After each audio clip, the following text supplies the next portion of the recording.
सलाम, नमस्ते, सत श्री अकाल। मैं हूं रजा और आप देख रहे हैं रजाग्राफी अनस्क्रिप्टेड पर सबसे खास रिपोर्ट, अंतर्राष्ट्रीय प्राइम टाइम रिपोर्ट। दुनिया की तमाम बड़ी खबरें आसान ज़बान में आपके सामने। सीधी खबर ये तस्वीर के साथ देखिए। भारत के एनएसए इस वक्त रशिया में मौजूद हैं। कहा जा रहा है कि भारत यूक्रेन और रशिया के बीच जंगबंदी करवाएगा। हालांकि मणिपुर के लिए मोदी के पास कोई प्लान नहीं है। हजरात मोहतरम अजीत डोभाल इस वक्त व्लादिमीर पुतिन से मुलाकात कर चुके हैं। कहा जा रहा है कि यूक्रेन और रशिया की पीस डील एग्रीमेंट और तमाम वो ऑप्शंस लेकर पहुंचे हैं और व्लादिमीर पुतिन से उन्होंने बात की है। हालांकि हमें उम्मीद ये थी, भारतीयों की उम्मीद ये थी कि यही एनएसए मोदी जी मणिपुर भेजेंगे, लेकिन क्या ही कह सकते हैं। ऐसा लग रहा है मणिपुर भारत नहीं कहीं और का हिस्सा है। वहीं रशिया ने अपनी सेना को नए FU-57 दे दिए हैं। ये काफ़ी एडवांस फाइटर जेट हैं जो यूक्रेन को टक्कर दे सकते हैं। वहीं ईरान के ऊपर सख्त पाबंदी कई देश लगाने की तैयारी में है। यूके ने ईरान के जहाज़ों को अपना एयर स्पेस देने से इनकार कर दिया और पाबंदी लगा दी है। इसके अलावा कई और देश भी लाइन में हैं जो ईरान पर इसी तरह की पाबंदी लगाने के चक्कर में है। बरतानिया का कहना यह है कि ईरान हमारे एयर स्पेस का इस्तेमाल करके हथियार सप्लाई करता है। ईरान ने तो मना कर दिया कि वो रशिया को हथियार नहीं दे रहा है, लेकिन सैटेलाइट इमेज और डिटेल रिपोर्ट के मुताबिक ये चीज़ें कुछ आपके सामने सबूत के तौर पर रख रहा हूँ।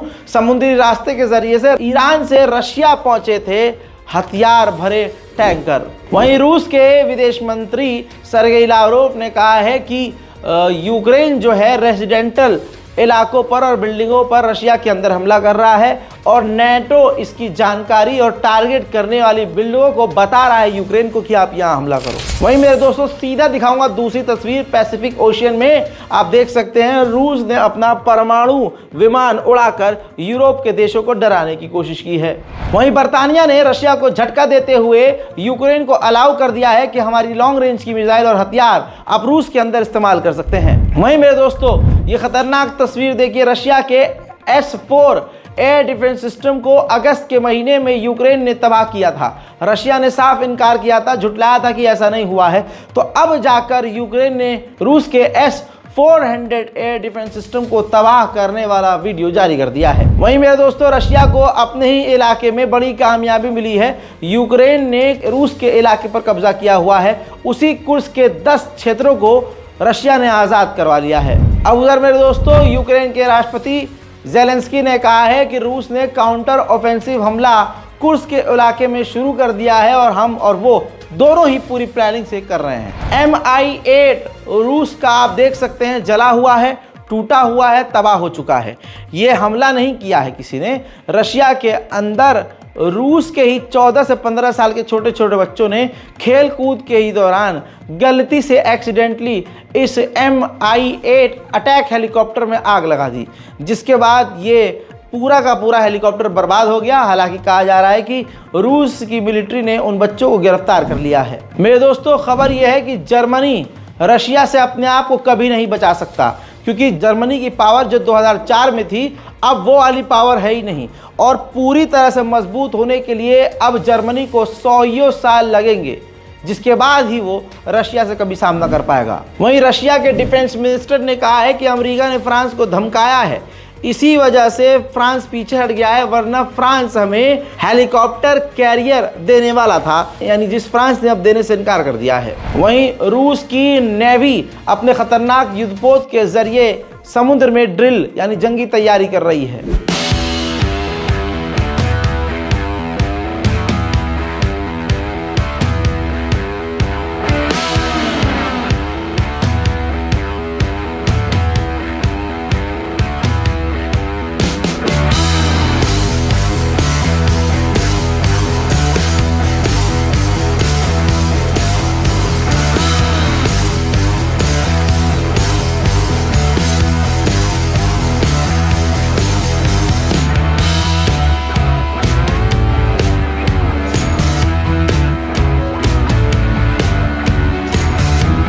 उधर स्वीडन यूक्रेन के समर्थन में आ चुका है और स्वीडन अपने नए और खतरनाक फाइटर जेट यूक्रेन को देने की तैयारी में है।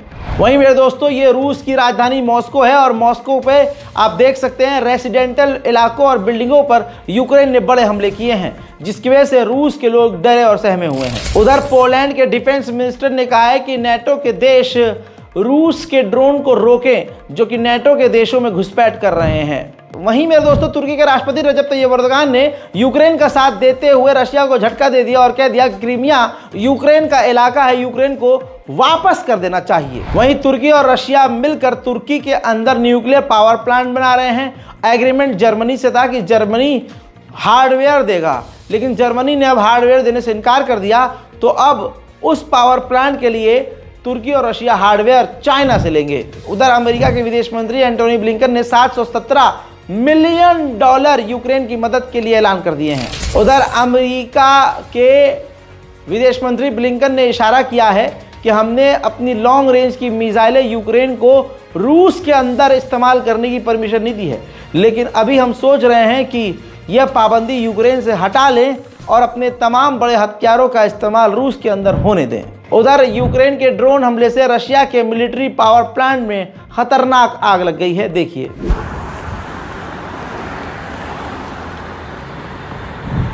उधर भारत ने कमाल कर दिया है। भारत ने 45 भारतीयों को रूस से रिसीव कर लिया है और भारत लेकर आने की तैयारी में। इसके अलावा 50 और भारतीयों को रेस्क्यू करने की चक्कर में भारत सरकार है। उधर व्लादिमीर पुतिन के इंटरव्यू से खुलासा हुआ है।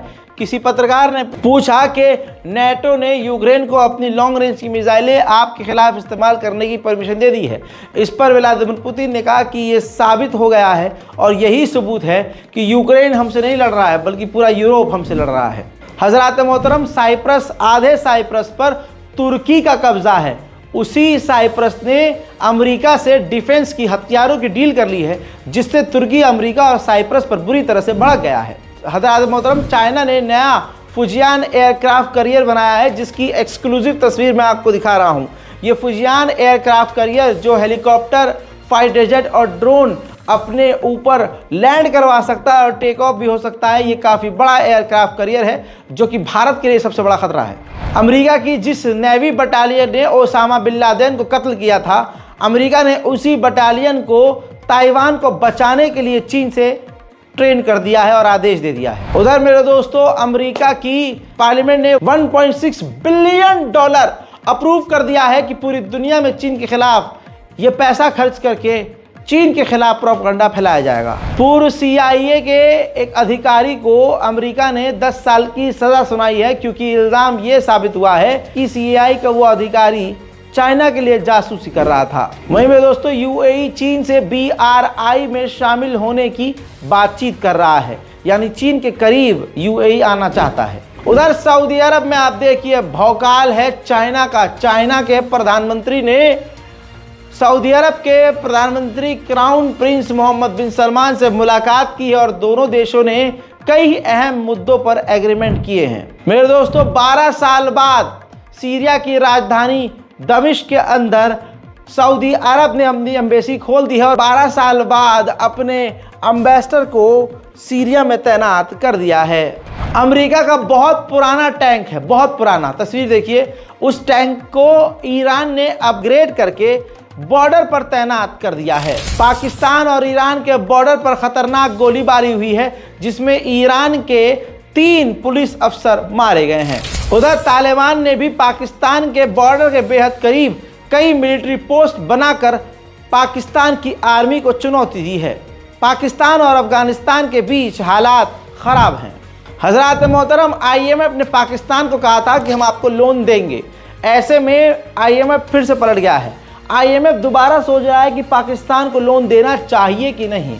ऐसे में पाकिस्तान के प्रधानमंत्री शहबाज शरीफ अपने फ्रेंडली दोस्त देशों से पैसे की मदद फिर से मांग रहे हैं, भीख फिर से मांग रहे हैं। सी ऑफ जापान में समुद्र के अंदर नॉर्थ कोरिया ने कई सारी बैलिस्टिक मिसाइल दागकर सफलतापूर्वक मिसाइलों का टेस्ट किया है। उधर मेरे दोस्तों, नॉर्थ कोरिया के किम जोंग उन ने पहली बार अपना यूरेनियम का फैक्ट्री दिखा दिया है।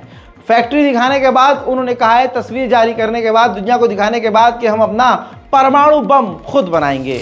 चाइना को भारत से इतनी चिढ़ है कि चाइना ने अपनी इलेक्ट्रॉनिक व्हीकल यानी इलेक्ट्रिक गाड़ियों को बनाने वाली कंपनी से कहा है कि भारत से आप कोई डील मत कीजिएगा और भारत को कोई टेक्नोलॉजी मत बेचिएगा। वहीं भारत के एनएसए अजीत डोभाल ने चाइना के विदेश मंत्री से मुलाकात करके बॉर्डर के मामलों पर बातचीत की है। वहीं चांद पर न्यूक्लियर पावर प्लांट बनाने की तैयारी में रशिया है और भारत और चाइना रूस के साथ इस प्रोजेक्ट में शामिल होना चाहते हैं। मेरे दोस्तों, अगली तस्वीर ये देखिए, भारत की डीआरडीओ ने नई मिसाइल का टेस्ट किया है जिसका नाम है VLSRSAM। ये काफी खतरनाक शॉर्ट रेंज की मिसाइल बताई जा रही है।